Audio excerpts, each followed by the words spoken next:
আল্লাহ বলেছেন, তোমার চারপাশে আমি এত এত চমৎকার জিনিস তৈরি করে রেখেছি, সবকিছু তোমার মনোযোগ প্রত্যাশা করে, সবগুলো জিনিস তোমার দিকে চিৎকার করছে, দেখো আল্লাহ তোমার জন্য কি তৈরি করেছেন, আর আপনি মনোযোগ দিচ্ছেন না।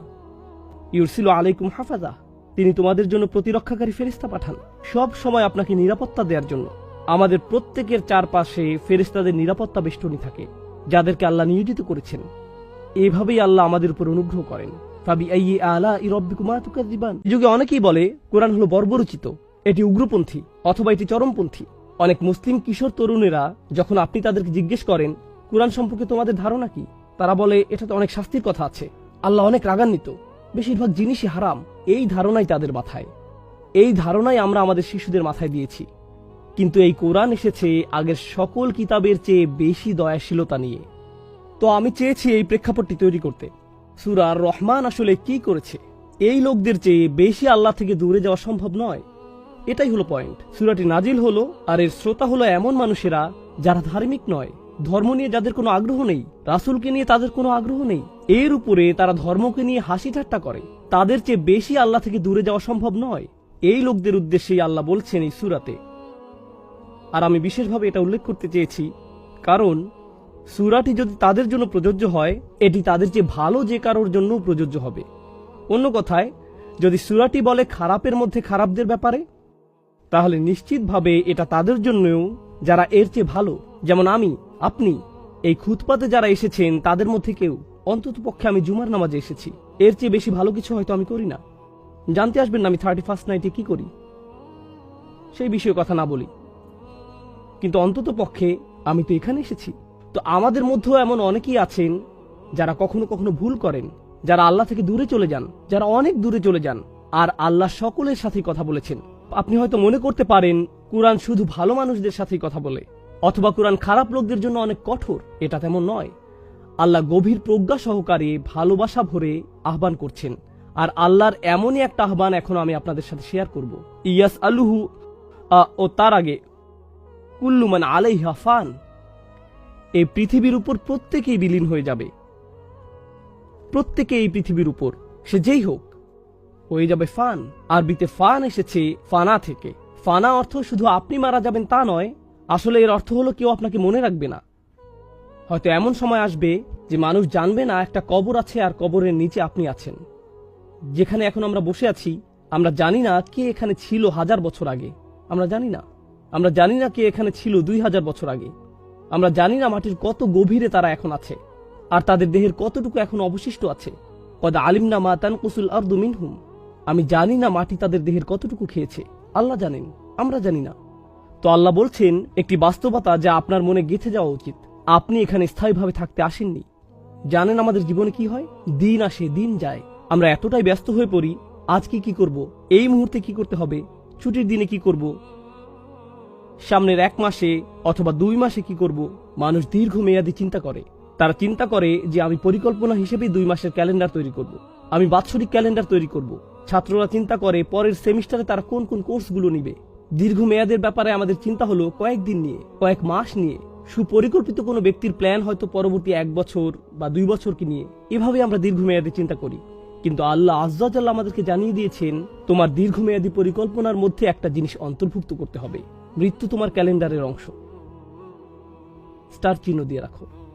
এটা যে কোনো সময় ছবল দিতে পারে, এটা অনিশ্চিত। এটা আপনার এবং আমার সচেতন মনের অংশ হতে হবে।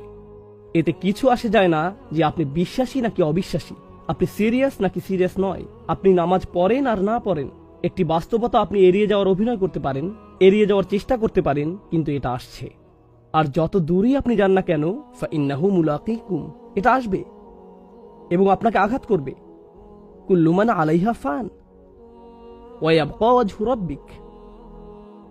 কিন্তু তোমার মুখমণ্ডল, যা হলো কোরআনের একটি এক্সপ্রেশন যা দিয়ে বোঝায় মহিমা, সম্মান, মর্যাদা, যুল জালালি ওয়াল ইকরাম, আল্লাহর কি চমৎকার নাম। সকল মহিমা যার মালিকানাধীন, সকল সম্মান যার মালিকানাধীন।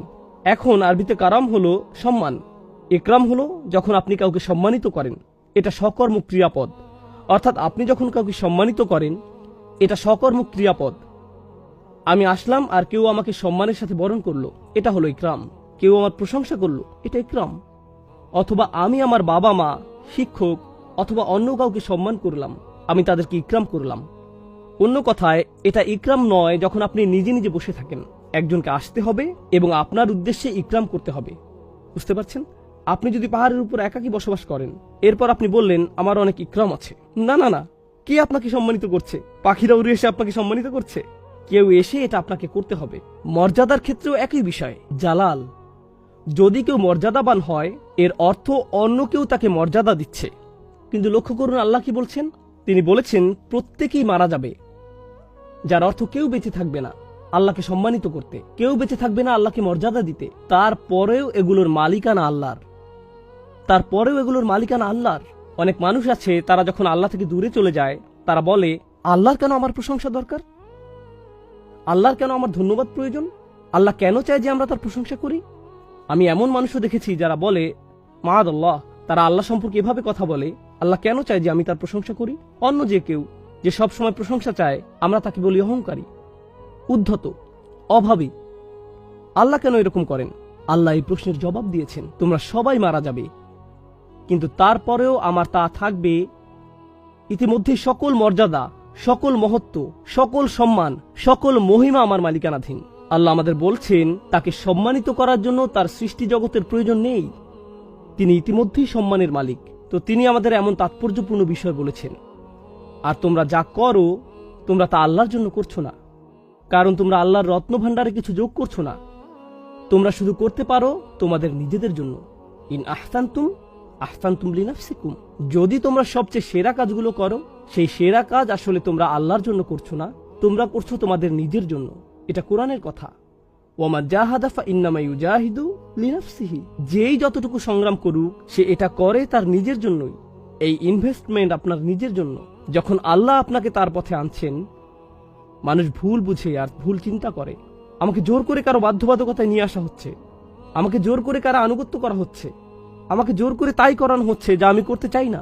আর আল্লাহ আপনাকে বলছেন আমি শুধু তোমাদেরকে করার আমন্ত্রণ জানাচ্ছি, তোমরা যদি করতে চাও করো, যদি চলে যেতে চাও যেতে পারো। ফামান শাআ ফালিউমিন ওয়া মান শাআ ফালিয়াকফুর, যে চায় বিশ্বাস করতে পারে, যে চায় অবিশ্বাস করতে পারে।